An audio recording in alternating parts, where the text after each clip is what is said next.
guys, thanks for coming back. Today I want to get to a repair that I've been meaning to get to for quite a while now.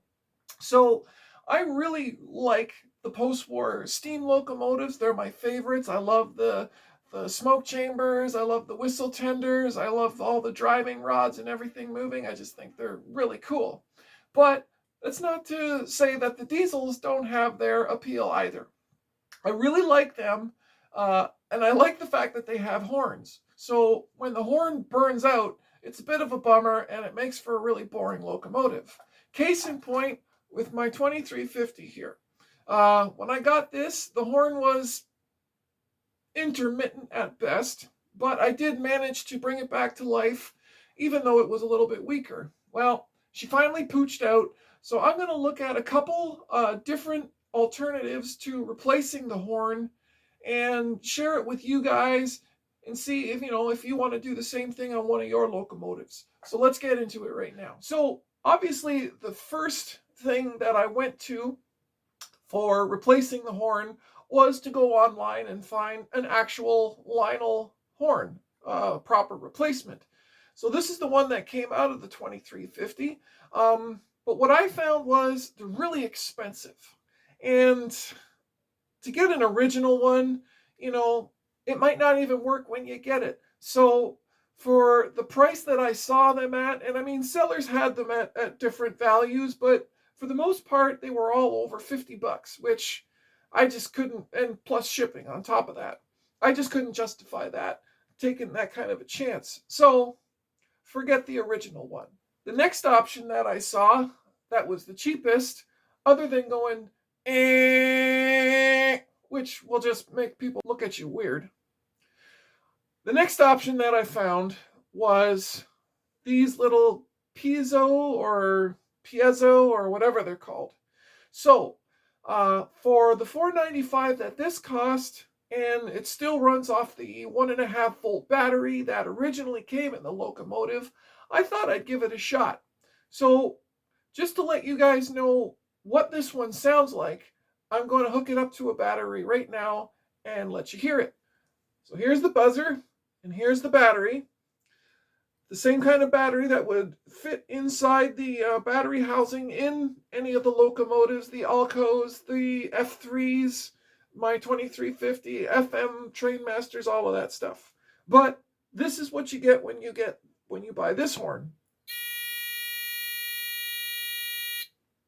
So even if you think it might sound okay, or you can tolerate that, I guarantee you, when that train is on the track and the E unit is buzzing away and the actual horn relay starts clicking and buzzing, you're not going to hear this. So this wasn't a very good alternative either. What I thought I might be able to do, though, was what if I took two of these and hooked them together inside the locomotive, running off of a battery? Well, two of these is still not loud enough. I found one more option. So being in Canada, I didn't find a whole lot of options or reproduction parts for Lionel that were available in Canada. Everything was in the US, which I'm so jealous of you guys because you have so much variety to choose from. But I did manage to find a replacement buzzer suitable to put into the train. And that's this one. It's an electromechanical buzzer, or magnetic buzzer, just like was in the original. Just like this one, except this one is rated for 6 to 12 volts, I believe. So it's not going to be able to be powered by the 1.5 volt battery that you would normally put in there, but that's not a big deal. I've tried this with a 9 volts, and I've tried this with 6 volts, and it works awesomely. Now, the tone is a little bit different than the original horn, but this thing is loud, and I'll show you right now with the two battery options that I've come up with. So here it is here, and I'm going to put this 9 volt on it and let you hear what it's like. Much louder, much better. you're going to hear this over the track relay buzzing and any other noises. So the other option that I did was I went to a local kind of surplus store and found these battery holders. And online, I found how to wire them up properly so that I'm actually getting 6 volts out of these 4 1.5 volt batteries. And I can post the link down below in the description of how I did that. And, or, you can go on YouTube and find it yourself as well.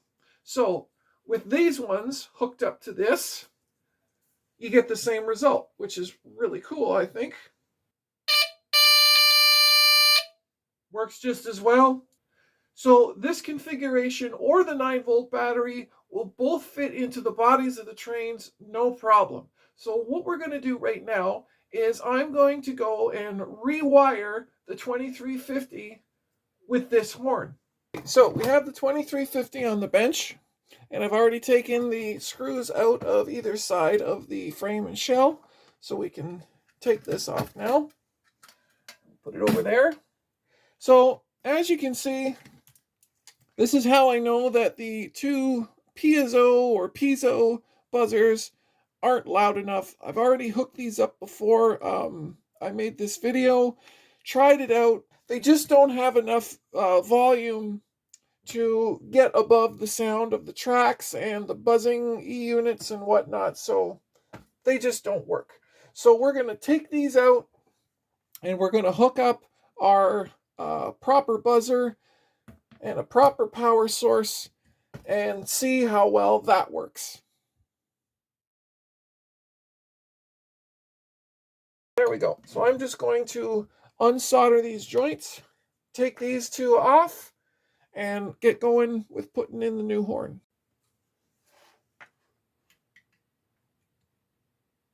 Shop tools. Okay, so we got those ones off here. So, seeing as this horn just has the terminals in the back, because I imagine that this originally was meant to plug into a power block, we're going to actually have to solder some leads onto this. So this one here is the positive, as they've already got marked, and this one here is the negative. So I'm going to go ahead and do that. Okay, so I'm going to use green for the ground wire, and I'm going to use red for the power or the hot. And let's get a place to hold all this, because I don't have a good extra pair of hands to help me right now. All right.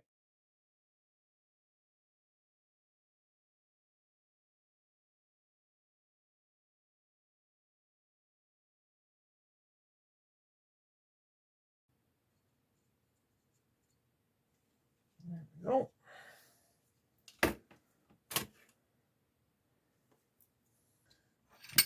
This back out of the way. And let's attach our wires now. I'm actually going to clean up this terminal here a little bit. It's got some excess gunk on it. There we go.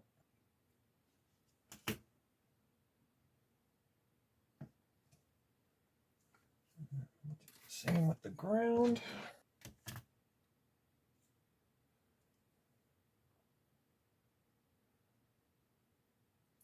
Okay, so the horn is now hooked up, and now we just have to hook the power supply onto it. So, like I said, I can either go with this 6-volt setup or the 9-volt setup. Both of them work equally well. This horn is rated to handle that, so it's just a matter of which one is actually easier, and I think the 9-volt is actually going to work best on this. So I will get my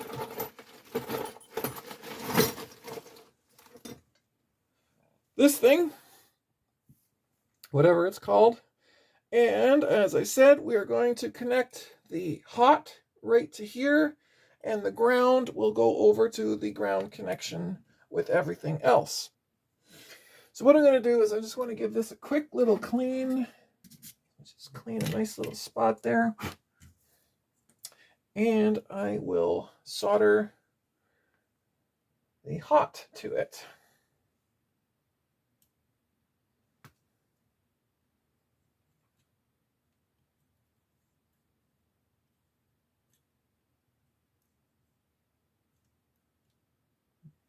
All right.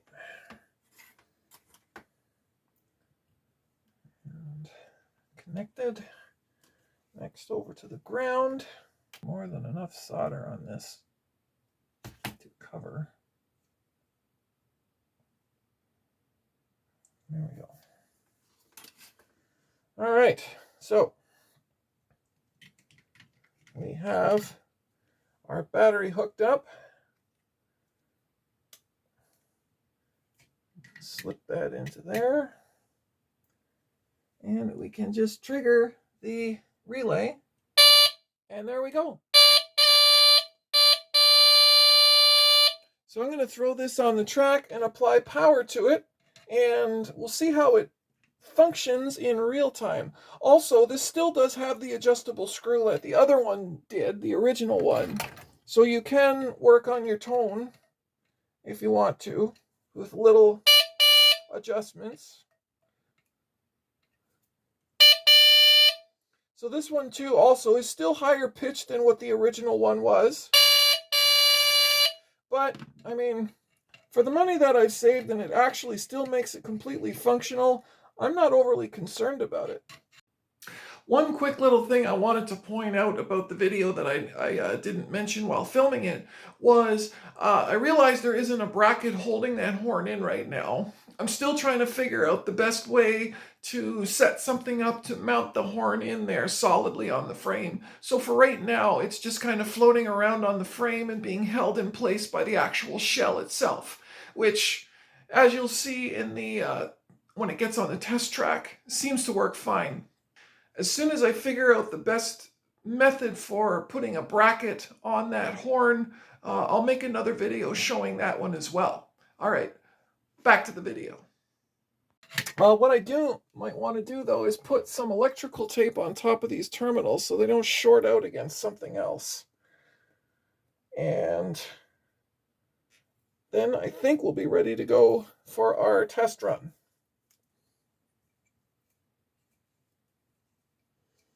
There we go. Okay, so I'm going to button this back up, throw her on the track, and let's see what happens. All right, so here we are on the test track. I got the 2350 all set up. We've got the shell back on, and we're going to apply power with the old KW, and let's see what we've got.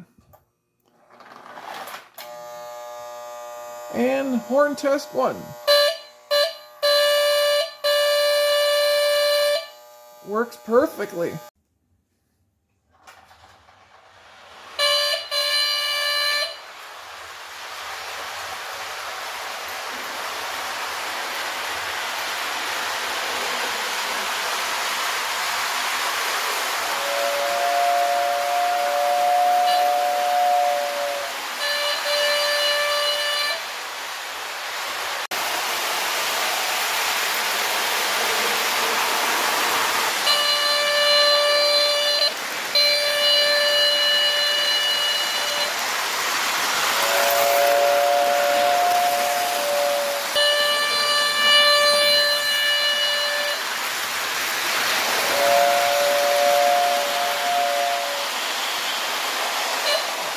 So I'd say that was a successful repair, putting in the new replacement magnetic, electromagnetic, mechanical, whichever you want to call it, replacement buzzer inside a Lionel Postwar diesel. So I'm going to put a link in the description for where I got the horn for that you saw in this video. But again, remember that I'm in Canada. You guys, if you're in the United States, you probably have way more options. If I do know of any or find any, I'll put those in the description as well too, so you can look into them yourself. So now that I know that this works, what I'm really excited about doing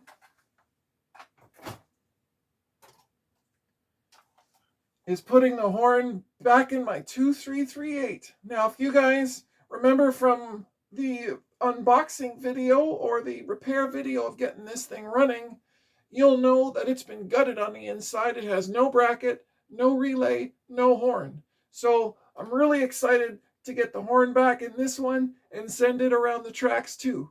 So thanks again, guys, for watching.